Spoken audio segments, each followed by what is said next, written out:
હવે generally police સ્ટેશનમાં કોઈ પણ પ્રકારની કબૂલાત કરીએ ને તો કોર્ટમાં આપણે એને ચેલેન્જ કરી શકીએ છીએ, વેલિડ નથી ભાઈ, આ તો દબાણમાં આવીને કબૂલાત કરાવડાવેલી છે. કોર્ટમાં એ કબૂલાતને માન્ય ગણવામાં આવતી નથી હોતી. પણ ગુજ સી ટોક કાયદા હેઠળ અગર કોઈ માણસ બુક થયું છે ને એસપી કરતાં ઉપલી લેવલના રેન્કના ઓફિસર સામે એમને કન્ફેશન કર્યું છે, ગુનોની કબૂલાત કરેલી છે, તો પછી તમને જેલ કરવા માટે સફિશિયન્ટ છે. આમાં જામીન જ થતા નથી, વર્ષો સુધી જામીન નથી થતા. તમે કન્ફેશન કર્યું, કબૂલાત કરી કે તમે ગેંગના સભ્ય હતા, એ ગેંગમાં તમારો પાર્ટ હતો, બસ તમારે જેલ કરવા માટે સફિશિયન્ટ છે.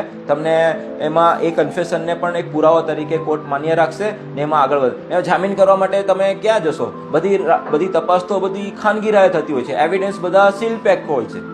ક્યાંથી તમે રજૂઆતો કરશો તો પોતાના જામીન માટે? એટલે આમાં એક કન્ફેશન, તમે જે ગુનાની કબૂલાત પણ કરો છો ને કે હું આ ફલાણી ગેંગનો સભ્ય હતો, તો પણ તમારે આમાં જેલ માટે તમારી તૈયારી રાખવી પડશે. એટલે આ કાયદો આટલો સખત છે.